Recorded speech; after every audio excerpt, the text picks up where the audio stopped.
welcome to the Writer's Desk, a series from AWP about teaching writing and writing. AWP is the Association of Writers and Writing Programs, and this is part of our Pedagogy and Practice series. Today, we're going to be talking about leveraging the asynchronous classroom. My name is Travis Kurowski. I'm the current board chair of AWP and also the chair of the Mid-Atlantic region of AWP academic programs. I'm also an associate professor of creative writing and literature at York College of Pennsylvania. AWP is offering this event today because asynchronous teaching of creative writing has been of great interest to our members and also teachers in academic programs. And as I was just discussing with the panelists before we hopped on here, there's not a ton of resources or direction for teachers and people interested in that area. We've got a lot of emails about it, and people are asking support for this type of teaching. We've been teaching and learning writing asynchronously since very early in the age of the internet, such as the first thing I thought of was there's this magazine called Zoe Tropal Story from Francis Ford Coppola in California. And their website in the 90s offered online workshops where you'd toss out your story and have everyone kind of either tear it apart or praise it online. It felt very asynchronous at the time. I was thinking about J.D. Salinger's collection, 9 Stories. And remember, there was a correspondence class in there. I think one of the protagonists was teaching art by mail. And so I looked up the history of that, and there was a couple centuries about teaching writing by mail and correspondence. And I think there's nothing more asynchronous than waiting for a piece of mail from someone to tell you about how your writing's doing or what you need to kind of work on next. So we've been doing this for a long time. There's not a lot of resources on it. And I think a lot of people would love to get some guidance. And also, as we were putting together this panel, we kind of wondered, like, if people enjoyed it, if students enjoyed it, professors enjoyed it, and who was doing it well. And so we invited Rebecca Bednarz and Johnny Damm, writers and writing teachers with significant practice success teaching creative writing online asynchronously. And if that's a word people don't use a lot, asynchronous teaching is where you're not directly having the experience at the same time with the student as a teacher or the student with the teacher. Synchronous is when you stare in the camera at the same time, which is the only online teaching I've done. And so we hope these people would kind of talk about the best practices in the area, their own experience teaching asynchronously, creative writing, and what we can kind of benefit from their experience. Rebecca Bednarz has led editorial on numerous award-winning, highly acclaimed museum and public history projects, such as Edmonia Lewis, Set in Stone in 2026, and Jacob Lawrence, The American Struggle in 2020, for which the project recovered 2 lost Jacob Lawrence paintings.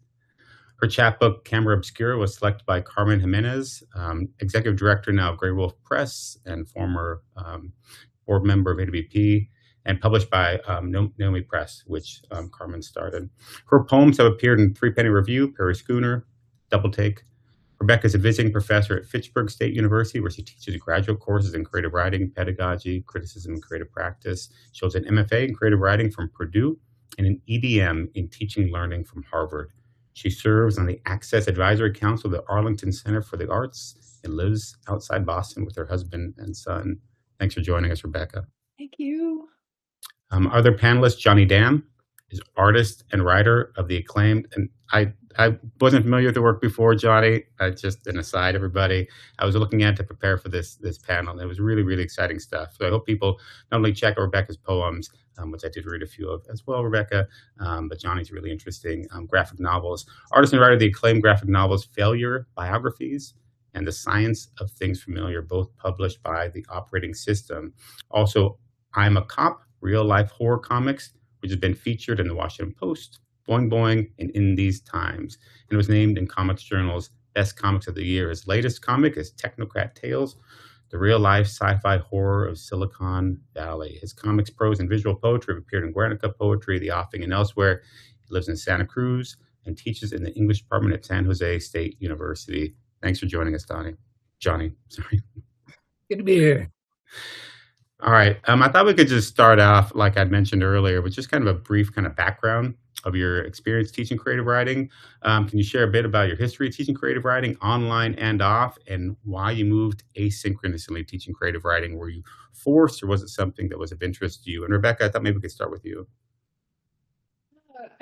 my teaching of creative writing, I think, extends back into college for me. I had this audacity on my first day of college to tell my advisor that I was going to be a creative writing professor, and he just laughed. So, which, multiple layers of why that might be amusing. So I went to an integrative studies program. It was interdisciplinary. We sort of refer to it sentimentally as Johnston College, but it's part of the University of Redlands in Southern California. And I started teaching there and was under the wing of the poet Joy Manasiotis, who showed me so much of what I still to this day use in the classroom. But it was really a space of testing things and experimenting and looking across, subjects and, approaches and practices and things like that. And I've sort of carried it forward. I went from there to my MFA, and, it was much more disciplinary, back in the early aughts when we were very much like, we do poetry, we do fiction, we might do nonfiction. And the workshops were very traditional. And it was at that sort of juncture for me that my sort of creative writing life, teaching life, writing practice life took this sort of wild zigzag. And I sort of, to use the words of bell hooks, right? I transgressed and decided I'm not going to apply to teach, at universities after my MFA. I'm going to go get a master's of education. The writers I worked with, who I admire so greatly, were not impressed. So it was a really interesting moment to sort of pivot and decide, because largely the feeling at that time was, well, we're born writers, right? You don't teach it. So, and I had felt in my experience, like, knew, that it was otherwise. Teaching is a practice as well, and a creative practice too.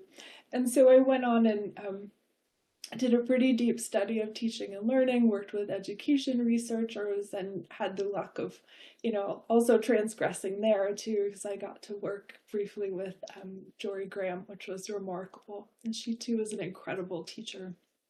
And so, kind of taking this way of finding my own path, maybe. And I went on to a PhD program at Nebraska. Had wonderful joy teaching there with Hilda Raz and Ted Kuzer.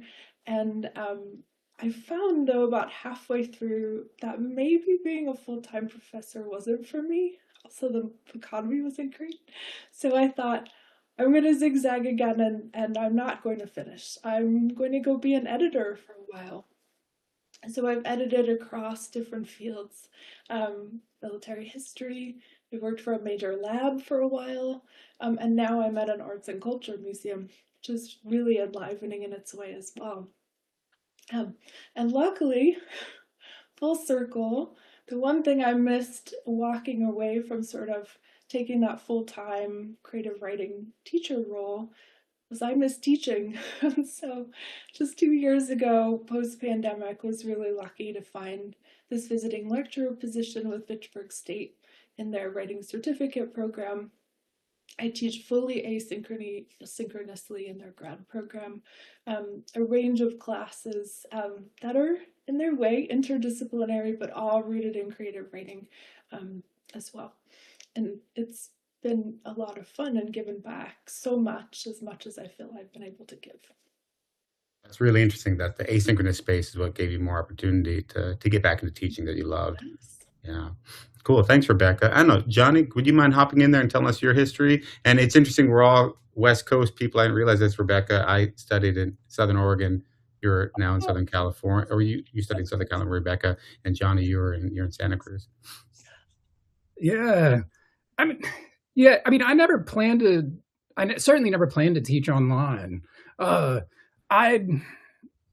taught creative writing at a variety of schools since, beginning when I got my MFA some years ago. I taught for I had an extended lectureship at a university named Stetson University, where I taught fiction primarily there, and then I ended up going back to and getting my doctorate at the University of Georgia, and I was teaching creative writing and comp, the whole time I was there, and then at San Jose, I was teaching. I teach a variety of classes. I teach comp, I teach creative writing, and I teach a literature class in comics, pretty much every semester. And what got me online, I mean, like I would imagine a lot of people, was the pandemic. I think when the pandemic hit and we all of a sudden like had to be online, I sort of viscerally disliked Zoom teaching. Like, it feels kind of funny. It's like I kind of disliked this, right, for teaching, um, because I felt like, I mean, I think it just wasn't a natural fit for me. I'm sure people can really leverage it well, but for me, it just felt like a degraded kind of version of the in-person class, right? And so I got really interested in thinking, sort of, what advantages are there of having to do class like this, right? And so for me, that was always going to be asynchronous. And so from the beginning of the pandemic, tried to switch all my classes to asynchronous. And my school, I mean, I'd say it came through pretty well in offering a specific online teaching training, paid training, over, I think that would be like the summer of 2020 and then 2021. Good. And a lot of that training, I'll just say, did not apply to the creative writing classroom, but there's some really good sort of best practice sort of material that I learned in that. And in keeping my classes online over that time, I will say that it was an intro to creative writing class that I was teaching that really, I mean, was clearly the most successful in that format. And it ended up being, I mean, I'd say that all my classes were pretty good, right?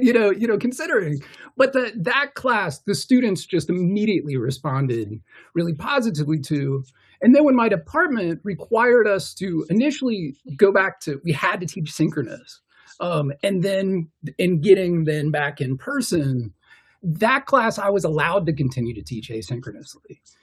Because, I mean, I think that, the evaluations were super strong. I had a colleague who observed it and was like, oh, this is something interesting that's going on here.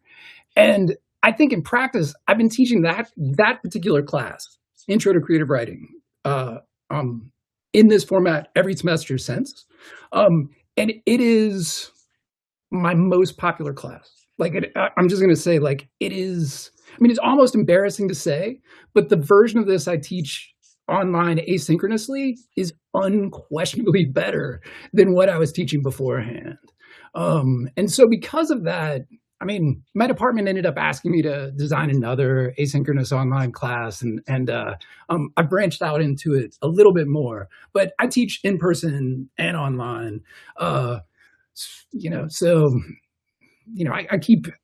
I actually quite like sort of keeping active both ways. But I will just say, creative writing for me, particularly, this is the undergraduate level for me, and the intro level has taken really well to this format. Yeah.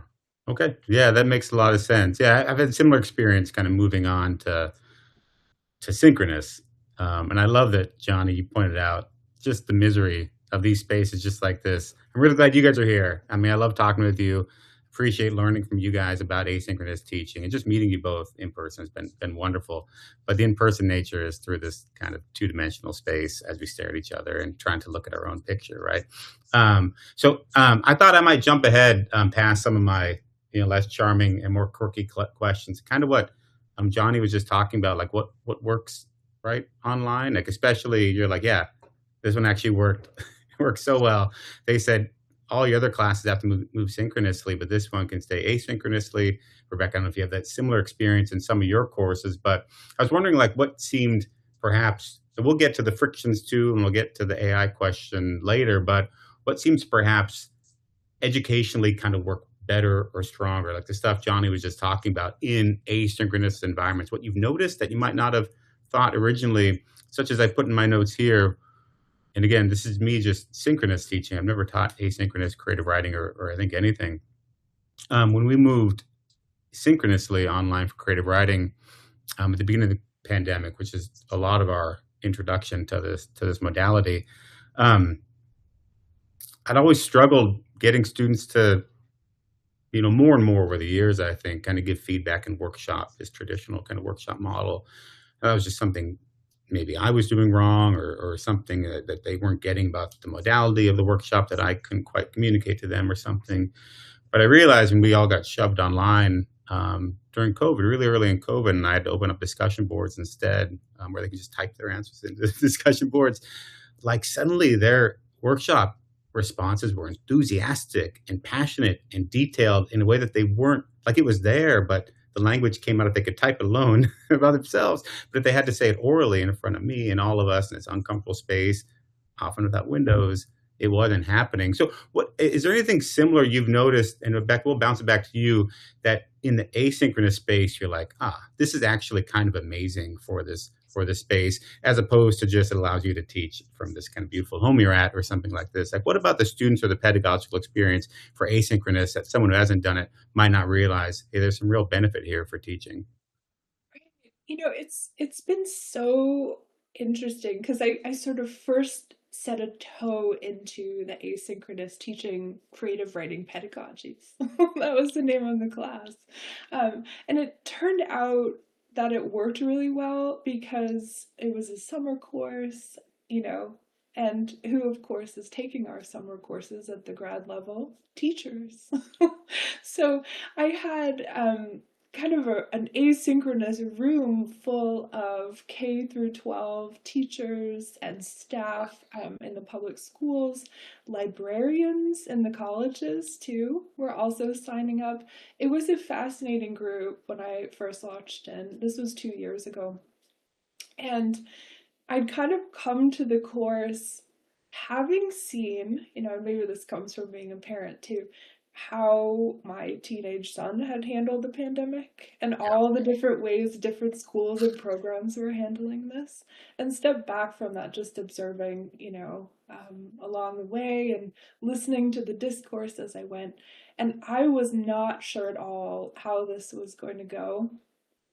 Right? Teachers seem to be people who are willing to talk, maybe like us.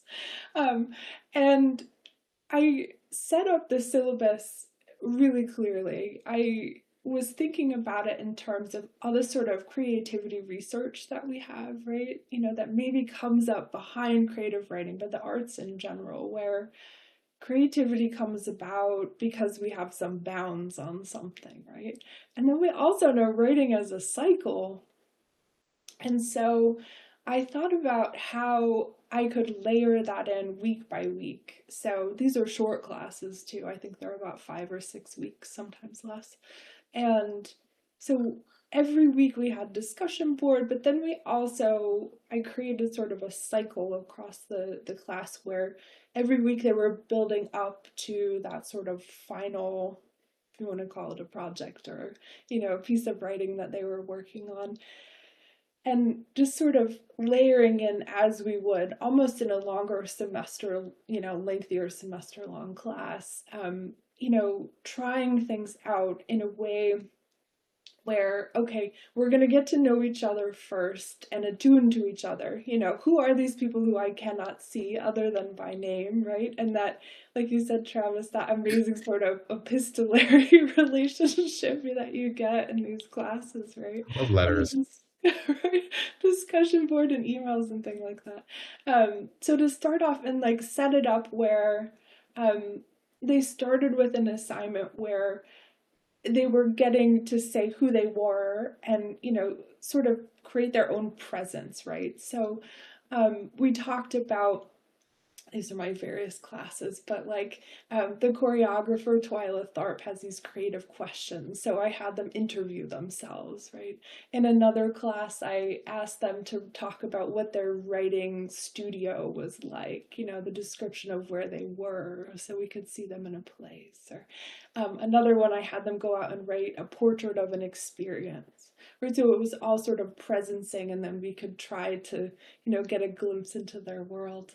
But then across this cycle, we use that then to build up to having them see themselves as writers and creative writing teachers in certain instances, but then build it out to creating something final.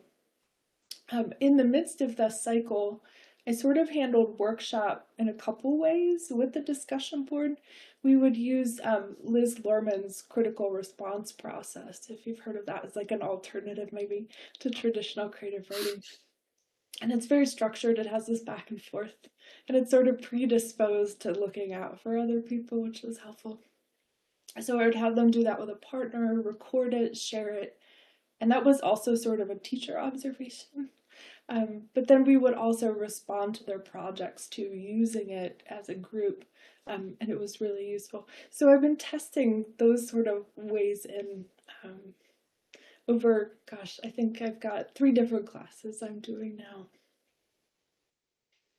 That's very cool. And you do kind of answer a question that I realized I left out, and I was thinking like, gosh, I should ask Johnny and Rebecca to like talk through what a class looks like and how you build it and kind of what it feels like. So I think that was really, really, really helpful, especially if no one's done asynchronous teaching. Like I'm doing the videos, here's how my structure and assignment, here's an assignment can answer kind of a couple outcomes, such as I love what you said about this assignment's not just about creating their professional identity, right, as teachers, but actually I can use it and observe like how they are functioning as teachers, whatnot. So do you think any of that stuff in there, and then I'm going to punt it to Johnny, like is like this happens better? Because you taught, like you came in awesomely, and for me, kind of strangely in college saying, I'm going to teach, right? In your experience of teaching other spaces, like what's happening better in the asynchronous place and kind of that thing that you structured for us? It's so interesting. And maybe this is personality too, but I think I came to asynchronous and thought, well, this is a welcome challenge, right? Kind of like you see designers and engineers work, you're like, okay, this is a problem. So how am I going to address it, right? So I think it depends on the group. It depends on the people, kind of like you were very humbly saying, Travis, about your own workshop, right? Like how we're always observing and testing and trying and experimenting and then adjusting, right? It was fascinating for me though, because I felt destabilized, much of the time, because it was like, how do I know, right? If I can't read a face, how am I going to know through the writing how they're doing, if they're understanding? And I think that for me is, whether synchronous or asynchronous, however we want to put it, in person or outboarding, like, I'm looking for those indicators that they're understanding, or that they're in the sort of, can't step in the same river twice, but that you're stepping in the river of, you're coming to some understanding. And maybe there's more about that too, but when they could reflect back to me, or if I'd pose a question and all the discussion board exchanges, like, and articulate a complex idea that they were testing out, and there was a willingness for that's when I felt like it was working. That's cool. Like we were talking earlier before we hopped on, like maybe if we get stuck in certain modalities as educators just by tradition, or it's definitely Vanderslice calls lore, right? That can be a problem for us. So you're saying this gave me a creative constraint as an educator. So that's really, really cool. I know, Johnny, what are your thoughts? Oh, okay. Johnny, what are your thoughts? Yeah, I like the phrasing of creative constraint, which I think is useful for us as writers, and is actually something that I often teach in my writing classes. So, I mean, I'd say that one of the things that asynchronous classes are really good for is that you can just include a lot more in the class. I mean, it is like, I mean, like if you're thinking in terms of like actual sort of material, which increasingly I'd say I am, in terms of like actually like what I can sort of transmit to the students, as well as what they can sort of transmit to each other. The asynchronous classroom can be very efficient for that, right? I mean, and I will say that part of it is, I mean, okay, so at the school where I teach, the intro class is 25, right? And 25 is already totally impractical number for workshop. So I'd spent, I'd spent, you know, at least a couple of years leading up to that, kind of butting my head against like being a little unsatisfied with well, I mean, I question the traditional workshop format, period. Right. And I think that, it's what of course it's what I came up in, it's what I was originally sort of teaching, and workshop is still totally and completely crucial. So I'd say for my class, the workshopping aspect of it ends up being able to be under half of the semester is spent with just the parts where you're looking at each other's work. The other half is spent. I mean, I record a ton of short videos, right? And short videos, I'll just say sort of as sort of basic practice, are crucial, right? I mean, I think that, what I was taught, and I really agree with, is that you should try to keep your videos to 5 minutes and under, right? You can push to 7 if you have to, but 5 minutes and under, 3 minutes, absolutely perfect. So lots of short videos with several short videos opposed to any long video. And that's sort of crucial, where you can talk about things. It's very easy to then mix in other writers' voices, because it's like, I'm always on the lookout for good like interviews, craft talks, that then is the writer that we're reading also talking about what we're talking about as a class. And then the thing that I never have had enough time for, like in all honesty, in in-person classes, is writing exercises. And the asynchronous classroom, the writing exercises becomes the thing, right? Because that's what I think makes them feel like they're doing something. You know what I'm saying? Because, I mean, we do plenty of stuff. We do other stuff on the discussion board too, but I always do the writing exercises on the discussion board. I'll just say, just to be totally practical, I do I tell them, this is, turn off all distractions, set a timer for 15 minutes, do this crazy thing. And that unquestionably, that's what the students really engage the most in. And then that leads them to be better in workshop as well, because they put it in the discussion board. And I say, like we always do with discussion boards, which is a little annoying, where like you have to do mandatory replies, right? Sort of mandatory 2 or 3 replies. Students hate that at first. But in this context, it becomes interesting because they become really familiar with each other's work through the exercises. And I would say that ends up then feeding into when we get to workshop. And then, I mean, I'd say that they then get much more positive, both about giving feedback in workshop and in reading each other's work in the discussion boards. And I think things just get really interesting. And I do think that, the sort of concerns about there's a lot of concerns about online education and education technology, we'll put it that way. But I do think that the absolutely crucial thing with the asynchronous classroom, that I'll just say now to make sure I get it in, is I think it's absolutely essential that as teachers, that you realize that this is not at all labor saving, right? Because I think a lot of times we sort of think, oh, you can set up something asynchronously and it kind of goes without you. That's the thing you can't do, right? Like you have to set up something where the students are present the whole time, and you have to set it up where you're like conspicuously present the whole time. And that doesn't mean, like, for instance, in the writing exercises, I actually stop putting anything in the writing exercises. I do it first, and then I just read them, because it's like, they do it together. They're doing it together, and that's even better when I can kind of step out. But you have to stay totally present or it's not going to work. Like, I mean, that's something I really, truly believe. But yeah, I've talked enough. So I've got, and I don't know if Rebecca, you had some. Did you have something you want to say right away about that? Always, that I could not agree more. Like presence was a huge part of asynchronous teaching, and the kind of presence, the dimensions of the kind of presence, and it has a different feeling to it too, right? But Yeah. so much more to say about that. Okay, No, yeah. No, go ahead. Yeah. real quick that I always ask students about their experiences in other online classes. And the complaint that everyone always makes with asynchronous classes is organization, right? That it feels disorganized. There's like not enough structure. Like that's something you get a lot. But number one is presence. Like they feel like that the instructor is not there, right? And so like, even if the person's recording videos, they're like, man, these videos, I don't believe these videos have been recorded anytime recently, So yeah. So Yeah.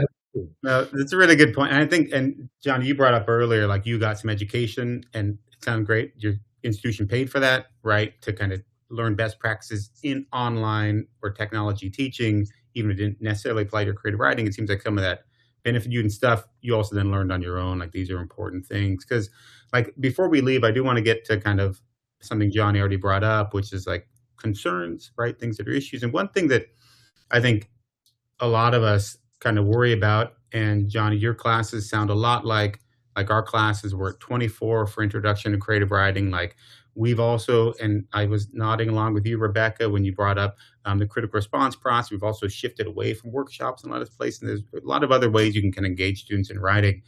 But I do worry, I think, as you myself, who loves my students and wants to have the best impact kind of in this. And Johnny, you're also kind of referencing a complicated educational kind of space that we're all in. One is like two-sided thing. One, I think we often, if we distrust our students, right, that's where we, I think, get confused about what works in education. So I think often if we distrust our students when it comes to online spaces, with AI, with their phones, right, we're missing opportunities and misunderstanding them. At the same time, we're often our own worst enemies, right? And so if I toss a freshman student who isn't ready for college into my asynchronous online creative writing course, am I going to set them up for failure? So and Rebecca, I know maybe some of your courses, I don't know if they're all graduate and maybe this applies there as well, but how do you guys deal with kind of that one, I'm going to trust them. I'm giving this educational product, this good experience. I'm going to trust they're going to engage with it. That's just kind of how this works. Like I'm going to make a thing, invite you to this dance class, invite you to this poetry class. You're going to engage with it, and I'm going to trust you're going to do that. I'm going to set it up in the best way for you. We're also, I'm going to have to, especially for undergraduate students, maybe, or some type of online graduate students, think about, gosh, how do I not set you up for failure? How do I not set you up? If you have a full-time job, if you have kids, you're not going to make time if this is asynchronous. You're not going to remember to do it, right? And especially if you're an 18-year-old stumbling into college and they're like, I don't really, if it's online, like no one's making me go, now I'm just going to fail the entire course, right? So how do you guys, and Rebecca, do you want to jump in first? Like, how do you kind of like think about that as an educator, kind of trusting, but also kind of like not letting them kind of like fail? Yeah. I think it's so interesting what you're saying too, because it was a point of reflection for me when I went into it, going, well, what does this mean of how we're connected to each other, how we're communicating, how we understand each other, all these things. And completely admittedly, right, with the sort of interdisciplinary background I have, I had done some deep reading into John Dewey over the years, thanks to a professor at Nebraska named Chris Gallagher, who will laugh if he sees this. So immediately I thought, well, right, we learn by experience, but we know what learning is, right? We must, if we're teachers to some degree. We're probably still thinking about it. But what is experience now? What did Dewey mean? What do we mean now? He couldn't have conceived of what we have at this point, right? And so I stepped back and I really thought about how to piece that apart, like we're probably pretty comfortable. I could see the three of us sitting down and having this conversation in person, even in a more lively way. But what are those parts of experience if we step back and go, what does asynchronous offer as an experience? How do I make sure, like you said, that new student, even if they're a grad student, they could sign up for my class and have never done creative writing before. How do I reach them? They could not know anything about Blackboard, if they're coming back to school, or like you said, they're juggling, or, thinking about accessibility concerns, all of this. So I have to admit, I leaned on some of my museum experience. We're sort of in the business of building experiences. So we have this sort of shorthand where we talk about doing, thinking, and feeling. And so when you're, doing that, you're building an exhibition or you're building a media experience, we consider, how the experience is offering each of those possible actions or responses. I like to add on sensing too, because, the poet, you can't leave that off. So in thinking about that, I stepped back and went, well, how can we do that through this experience? And sort of went around the corner too to going, wow, we have all these new conversations happening about immersive storytelling. It's almost like a new moment where younger generations, right, are so familiar with video games and that kind of immersive storytelling. Or if you've taken your trip to Disney World lately, or if you've gone to the Mall of America, there's like, they're working, doing, thinking, feeling, sensing on you completely. And it seems to me like this rich place where we can connect in so many ways between what creative writing, right, reading and writing as themselves asynchronous acts, how we can enact that in new ways. And I'm totally riffing here because I'm like Johnny's comments about the video and it working so successfully, and I'm like, in some ways it seems natural to me because the culture is shifting, how we think about teaching and learning, how we think about experience. And I have names that I could align with some of those things I mentioned, but what do you both think? I find it so interesting. Johnny? Well, I mean, I think reading and writing as asynchronous acts, I think that's really useful. And I also think the checklist of what would you say, thinking, feeling, Doing, thinking, feeling, right? doing, thinking, feeling. Yeah, I mean, it's sort of like every time they sit down for us, they definitely need to do like that. Definitely needs to be all of that needs to be in there. I'd say the other part of it that's particularly important for people who are on the cusp. And I will say that people sign up for my the intro class that I teach. It does have people who are like first semester as well as people last semester. So it's sort of like the in their educational system. And I do think for them, it is also really important that there be a very, very clear structure, and there be a very, very clear structure that is both specific in terms of times, and has a degree of flexibility in terms of times.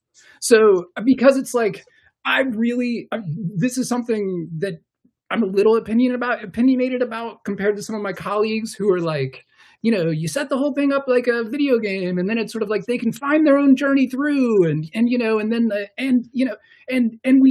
less sort of time constraints you have, the better. No, not at all for me. And I will say that I'm in Silicon Valley, so I'm very suspicious of uses of technology at this point. I mean, just to be clear, in education. So for me, I set class up. We use Canvas. I use the module functions, right? Which is kind of like it's kind of like a class. I mean, I consider a module a class that you can kind of then fill in. And I set that up with dates. I say that for every week, you got to do it twice, right? Twice in a week. Basically, the first module is Monday, Tuesday. The second module is Wednesday through Friday. In practice, I always put up the modules on the Friday of the week before. So if they want to, they can have the weekend if they need it. But the idea is, 3-day span that they can do it. And I do think that's important, because if you give them too much sort of flexibility of when to sort of do the individual components, that's when they disappear. And that's when you can't tell that they disappear. And so it's absolutely crucial that you have these, so then it's fairly easy. I check every week, and then I do like a real check every 2 weeks of just like sort of where people are people like literally there, right? And that's sort of crucial. And I will say the other thing I do is I check in with them constantly, and I would imagine that's something that Rebecca must do too.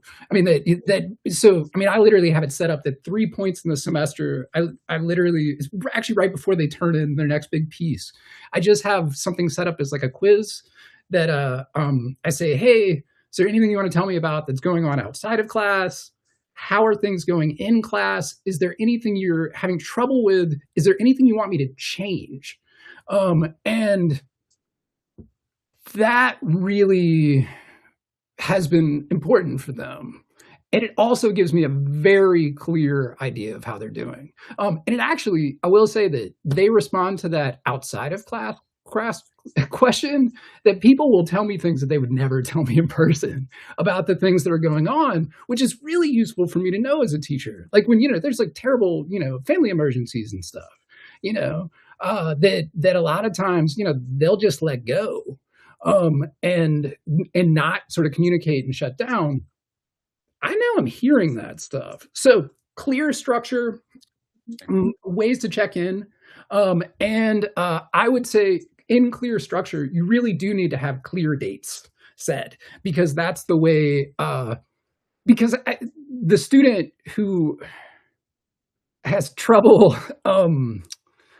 sort of engaging and sort of getting into it, and who would be on the cusp of disappearing, whether it is an in-person class or online, they really need those dates. Yeah, that makes a lot of sense. I mean, structure, I think it's the same problem we run into online as offline. Maybe it's not so different. We just did the 40-minute mark a little bit ago. I'm not sure I've ever watched a YouTube video longer than 40 minutes myself. So we'll try to wrap this up a little bit in a second, but we've already got a lot of really helpful information from you guys. I mean, one, you showed us that, look, it's not easier teaching, right? It's actually in some ways more difficult teaching. You have a new constraint you have to deal with. You have to become, in some ways, as Johnny points out, a designer, kind of leveraging kind of your design instincts, put things together. And you can steal from other disciplines, as Rebecca points out, right? Like your museum background, right? Also, I think like if nothing any of us have said, right, just Johnny pointing out that keeping your videos to 3 minutes is going to be helpful for any teacher kind of moving into the space, right? But all these sort of things have offered us kind of, I think, a lot to kind of work with. So I think it'd be weird to leave the space in 2026, especially talking to Johnny in Silicon Valley, where they're without giving AI a second. If you don't want to talk about AI, what are some things we haven't thought about or talked about that are your concerns in this space? Maybe we covered it all. Is AI one of them? What are some things that if someone's going to move into this space, you're like, here's something I'm really thinking about right now as you start to work this summer creating your asynchronous class, because you're like, look, I have 35 freshmen in introductory writing. This might be a real place. I can actually engage them in a way, as Johnny said, I can create experiences with them in a very Deweyan kind of way. As Rebecca said, what are some things as they move into this in 2026, you're like, hey, here's some stuff I'm really concerned about, and I'm really thinking about the struggle for me. And Rebecca, do you want to get us started? Maybe give us something? And I can provide the source later, but I think it might have been the Wall Street Journal. There was a marvelous article, I think from a University of Chicago professor recently, talking about AI, right? And his stance on how to handle it. And what he did was open up this philosophy class. So they wrote a cooperative paper together. like an actual academic paper as a class. It floored me. And he was like, this was the way over a semester where I knew there would be no threat of AI in the conversation, right? I don't know how you could totally, guarantee anymore. But it was fascinating to me because I immediately thought, based on experience, with teaching asynchronously, how can you do that async like this? How could you get everyone involved in a common project, talking, working together, collaborating, cooperating, working through it? And so I think for me, I'm like, where the concerns rise up, immediately I go, well, teachers, creative writers, or creative teachers will, ingeniously find a way to find our path to like the original, And so how we can do that in these ways too, these conversations are where we start to figure it out. Yeah, that's wild. Yeah, that makes sense. And I love that you keep bringing it back to like this is all a practice of teaching. And as writers, right? If writers aren't going to figure this out asynchronously, we're already asynchronous people in general. Same thing with AI. I know, Johnny. What about you? And if you don't want to talk about AI, because I'm sure it's all you guys talk about out there. I'm sure. Anything else you're worried about as you're kind of moving into the fall, or if you're teaching this summer? Yeah, I mean, so I'll say that I've got a you can check out my comic, Technocrat Tales, real life horror stories of Silicon Valley. If you're curious to see like what I'm sort of like paranoid about regarding startups or whatever tech companies, and then in this case in the educational space, I do think it's really important just sort of generally to remember not to trust outside tech companies as having done their sort of due diligence to make sort of products, to make the things that are actually helpful in the classroom. And I think generative AI is unquestionably that, right? That we're in a space where it's very much the was it Mark Zuckerberg's like, what is it, like move fast and break things or whatever, the disrupt things and then sort of figure it out later. We're at a moment in education where, they're just content to break things. And I will say in terms of the online space, they already tried to do that. I mean, I don't know if anybody remembers MOOCs, right? The MOOC revolution. So this goes back to like 2014, right? So, I mean, the MOOC revolution was that there was going to be this giant disruption of this, right? That they didn't need to do this because they can make massive open online classes, right? That some rock star teacher could teach from sort of far away, and it was going to replace everything. My school piloted MOOCs in 2013. It's before I started. Jerry Brown, the governor of California, had a multi-million-dollar contracts to try to replace some of our classes, our math and statistics classes, with massive open online classes. They piloted it for one semester because almost everybody failed. Like it was a total failure. So I think there's a couple warnings about that. EdTech, right? This idea that it's like they should step into spaces before they've done the data, before they've done the work to sort of figure out the effects, right? That you don't have to study things before you come into spaces. We're educators, right? We know that that's not how things should work. Online education has actually gotten to, I would say, has now gotten to sort of a new space, right? And realizing that you can teach online, but it has to be the opposite of what the MOOCs people were doing, right? Because it really is about the relationship between the teacher and the student. It's just another way of teaching. It's not a new thing. It's another way of teaching. And I think that it's absolutely essential that we understand that as teachers. I think students need to understand that. And the system, the universities really need to understand that. So I got a little bit on my soapbox there, but I think that's sort of like my concern is that we're already sort of repeating all these sort of mistakes that universities have done to like a whole different level. And I think it's very important in this context, at least not to replicate it in online teaching.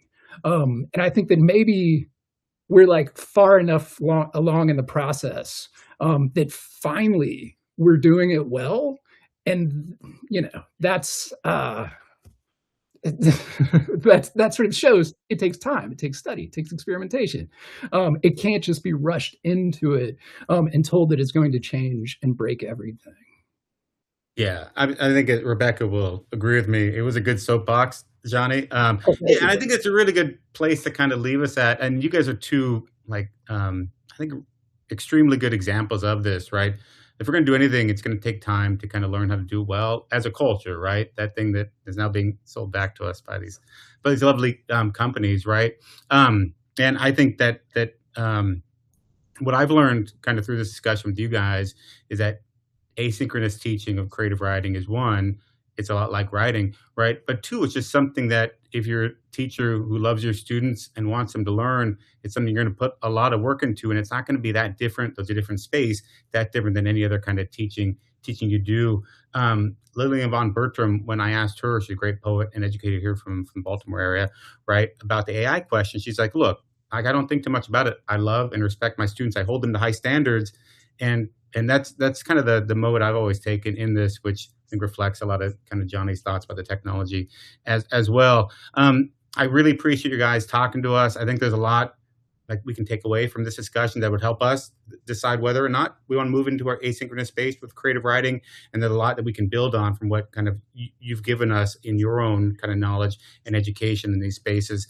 Is there any, and because I told Johnny I was going to leave you guys with this, and I already know your answer, but is there any place you guys might direct people that have watched this and want to learn kind of more or think more about kind of teaching in the online asynchronous spaces? Johnny, you said you had an answer, but you said you weren't sure. Well, yeah, for me, it's any opportunity to talk to another teacher. That's anybody who's already teaching in the space, like that's what to me is the obvious useful resource. Once you start teaching in the space, definitely talk to your students, because it's like they can sort of educate you on it. I don't specifically have any resources that I found that are sort of targeted enough in terms of like text and stuff, but maybe Rebecca does. Oh my gosh, I have to say, just like you said, Travis, Johnny too, I am so impressed in this conversation that like we all three have this focus on the students, and what they're telling us, which that to me seems rare and special. And then, of course, in the age of AI, like Johnny was saying, this ethical, critical dimension to what we do, right? And then we add the creative to it. That's sort of like the dynamic triangle, I think, right? You do have to kind of, like Frank O'Hara, go on your gut, right? And they're chasing you down the street with a pocket knife. But I think there's really something to that listening that we can do to students, and then listening to ourselves as well in that, exchange and conversation and attuning to one another. I think, Travis, in our pre-conversation, you'd mentioned Freire, which had me thinking these weeks. He has this marvelous book with Miles Horan, who was a teacher in the South, called We Make the Road by Walking. And I stepped back and I went, wait a minute, where does that line come from? Because that's what asynchronous teaching feels like, that you're making the road, even though you have these sort of like constraints of blackboard and canvas, But it's a Antonio Machado poem. And I sat with it in the translation and was thinking about it, and the road and the walking through the poem ends up with this sort of opening outward to this expanse. I won't give it away, maybe you'll read it after.